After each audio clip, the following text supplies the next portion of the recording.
Assalamualaikum warahmatullahi wabarakatuh. Kembali lagi di YouTube channel Dunia RH. Di video kali ini mari kita bahas mengenai dabbah hewan melata yang keluar menjelang kiamat. Bagaimana ciri-cirinya? Semoga yang sudah subscribe channel Dunia RH masuk surga, amin.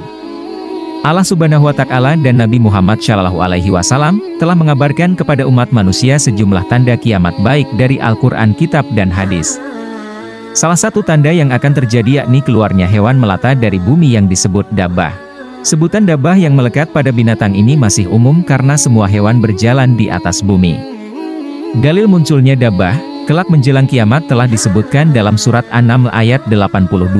Dia berfirman, apabila perkataan, ketentuan masa kehancuran alam, telah berlaku atas mereka, kami mengeluarkan makhluk bergerak dari bumi yang akan mengatakan kepada mereka bahwa manusia selama ini tidak yakin pada ayat-ayat kami.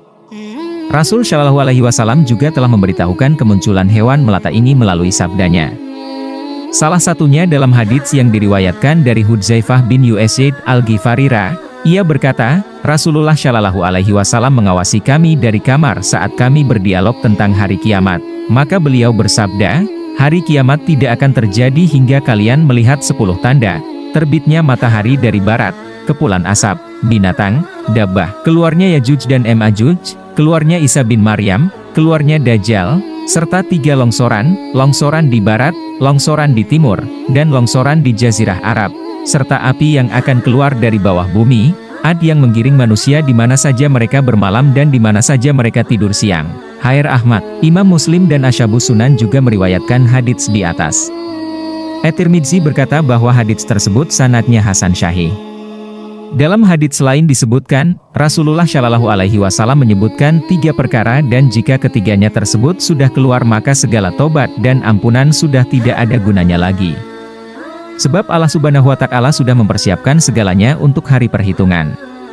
Ketiga hal itu adalah terbitnya matahari dari arah barat, dabbah dan dajjal. Hair Muslim, ciri-ciri dabbah, sejumlah ulama berbeda pendapat mengenai ciri-ciri bentuk dabbah.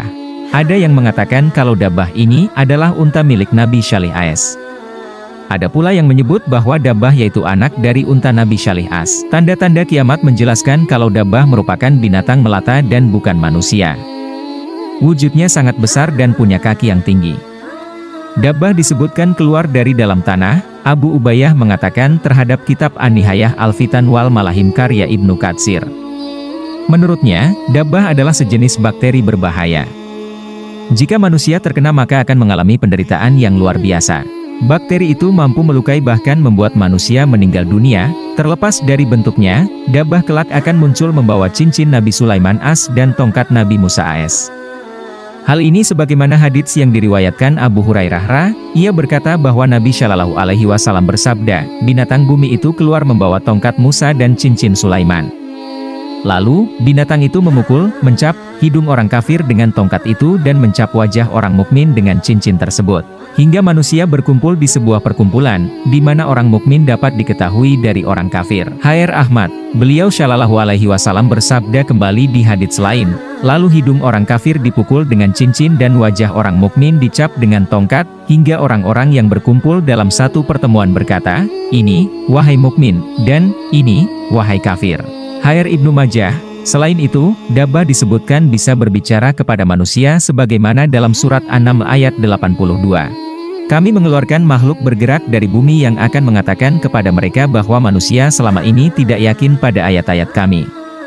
Dalam tafsir Ibnu Katsir dijelaskan kalau dabbah kurang lebih berkata kepada manusia, cobalah engkau tidak melakukan ini dan itu. Waktu munculnya dabbah, Ibnu Katsir dalam tafsirnya mengatakan bahwa dabbah akan keluar di akhir zaman menjelang kiamat ketika akhlak manusia sangat buruk. Saat mereka berani meninggalkan perintah Allah Subhanahu wa Ta'ala dan mengubah agama yang benar, ketika dia mengeluarkan hewan melata itu dari dalam tanah, dabbah kemudian berbicara kepada manusia mengenai perbuatan mereka itu. Sebagian ulama menjelaskan kapan kemunculan dabbah, yakni setelah Yajuj dan Majuj lenyap dari muka bumi serta Nabi Isa AS wafat dan kebenaran agama lenyap, manusia akan kembali menjadi fasik dan kafir. Saat itulah, dabbah muncul dan memberi tanda kepada orang beriman dan orang kafir.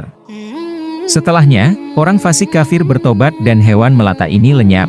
Nabi Shallallahu Alaihi Wasallam dalam sabdanya mengungkap kalau dabbah muncul pada suatu hari menjelang kiamat di waktu duha atau pagi hari. Abdullah bin Amr berkata, aku hafal dari Rasulullah Shallallahu Alaihi Wasallam sebuah hadits tidak pernah aku lupakan. Setelah itu, aku mendengar Rasul Shallallahu Alaihi Wasallam bersabda, sesungguhnya tanda-tanda pertama adalah terbitnya matahari dari barat, keluarnya binatang, dabbah, kepada manusia di waktu duha. Tanda mana saja di antara yang sudah datang, maka yang lain akan mengiringinya tidak lama lagi. HR Muslim, menukil buku Fitnah Petaka Akhir Zaman oleh Abu Fatihah Al-Adnani, Ibnu Hajar berkata, dan kemungkinannya adalah bahwa binatang bumi tersebut akan muncul pada hari terbitnya matahari dari barat. Saya mengatakan hikmah dari hal tersebut adalah bahwa ketika matahari terbit dari barat tertutuplah pintu tobat, maka keluarnya binatang tersebut adalah untuk membedakan antara orang mukmin dengan orang kafir dan untuk menekankan maksud dari tertutupnya pintu tobat. Ibnu Hajar. Tempat munculnya dabbah, disebutkan dalam tafsir Ibnu Katsir, Allah mengeluarkan binatang ini dari bumi. Ada yang mengatakan dimulai dari Makkah, dan ada yang mengatakan dari kota lain. Mahmud Rajab Hamadi dalam bukunya mengatakan bahwa dabbah muncul di Makkah. Dilampirkan hadits yang diriwayatkan dari Buraidah Ra, ia berkata, aku keluar bersama Rasulullah Shallallahu Alaihi Wasallam ke suatu tempat di pinggiran kota Makkah. Ketika kami melihat tanah kering berpasir, beliau Shallallahu Alaihi Wasallam bersabda, seekor binatang melata nanti akan keluar dari tempat ini dari dalam tanah, panjang dan lebar lubangnya hanya 1 jengkal. Dalam hadits yang diriwayatkan oleh Ibnu Abbas Ra, dabbah muncul dari salah satu lembah Tuhamah. Diriwayatkan oleh Abu Hurairah Ra dan Aisyah Ra, kalau dabbah muncul di Ajad, yakni Makkah. Ibnu Umar meriwayatkan hadits yang menyebut bahwa Rasul Shallallahu Alaihi Wasallam memperlihatkan kepadanya tempat dabbah keluar, yaitu di Kibal Asisyak yang ada di Bukit Syafa. Wallahu alam. Nah, jadi begitulah sedikit penjelasan mengenai dabbah yang muncul pada hari kiamat. Jika ada kesalahan dalam menyampaikan mohon dikoreksi, karena kita masih sama-sama belajar. Saya harap semoga sedikit ilmu ini dapat menambah wawasan keimanan persiapan akhirat agar iman semakin kuat dalam beribadah dan menambah pengetahuan hari akhir. Semoga bermanfaat, semoga yang sudah subscribe dijauhkan dari dabbah, amin. Wassalamualaikum warahmatullahi wabarakatuh.